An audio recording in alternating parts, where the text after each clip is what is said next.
उड़न तस्त्री यानी यूएफओ कभी कभी आकाश में दिखाई देने वाली रहस्यमयी वस्तुएं हैं जिन्हें दूसरे ग्रह के यान कहा जाता है।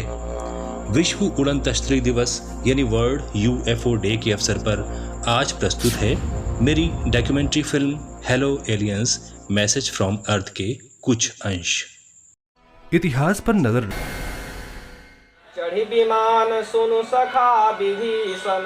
इसके आगमन का प्रमाण भारतीय महाकाव्य महाभारत में भी मिलते हैं, जिसमें अनेक उड़न मशीनों का वर्णन है जिन्हें विमान कहा गया है। आश्चर्यजनक रफ्तार रखने वाले ये विमान विभिन्न आकृतियों और आकारों के होते थे और उनमें ईंधन भी भरा जाता था। गए राम सबके अस्थाना।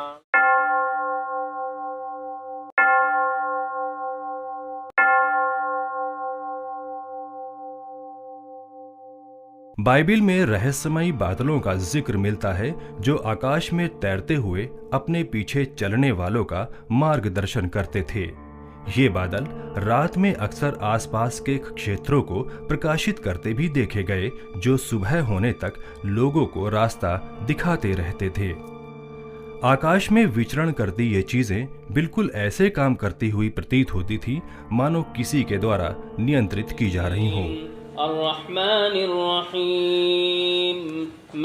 इस्लाम धर्म में कुरान की सबसे पहली और हर नमाज में पढ़ी जाने वाली सूरह फातिहा की शुरुआत ही कुछ इस तरह होती है।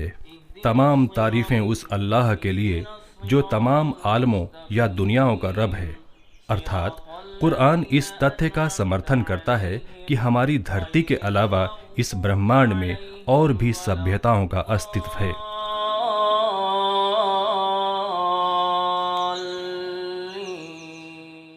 एरीज के वरिष्ठ वैज्ञानिक डॉक्टर वहाबुद्दीन के अनुसार ऐसे बहुत सारे प्लैनेट हैं जो कि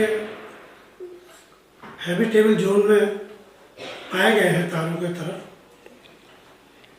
लेकिन इतने दूर हैं कि उनसे जो है अगर हम कोई कम्युनिकेशन करें तो हजारों साल सिग्नल को जाने में और कई हजार साल उसको वापस आने में लगते हैं।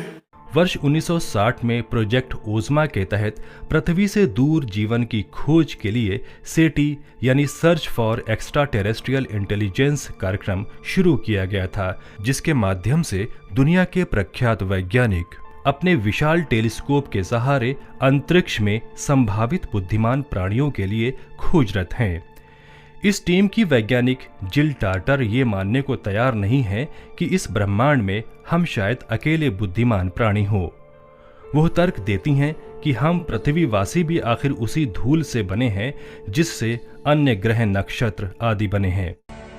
खगोल वैज्ञानिक doctor Yogesh Chandra Joshi habitable planets का समर्थन करते हुए कहते हैं, इस तरह की संरचना जो पृथ्वी से मिलती जुलती हो, अभी कुछ ही ग्रहों के चारों ओर मिली हुई है, जिसको बोलते हैं कि एक हैबिटेबल प्लैनेट जो जीवन हो सकता है, जिन प्लैनेट जो कंडीशंस यहाँ पर है उस तरह की कंडीशन वाले ग्रह कुछ खोजे गए हैं, लेकिन वो संख्या अभी उंगलियों में गिनी जाने लायक है।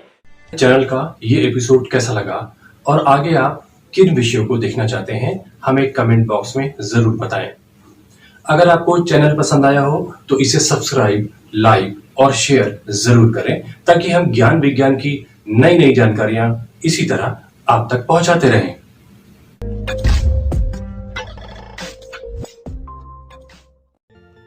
अब एक सवाल आपके ज्ञानवर्धन के लिए, क्या आप बता सकते हैं कि विश्व उड़न तस्त्री दिवस यानी वर्ल्ड यूएफओ डे कब मनाया जाता है?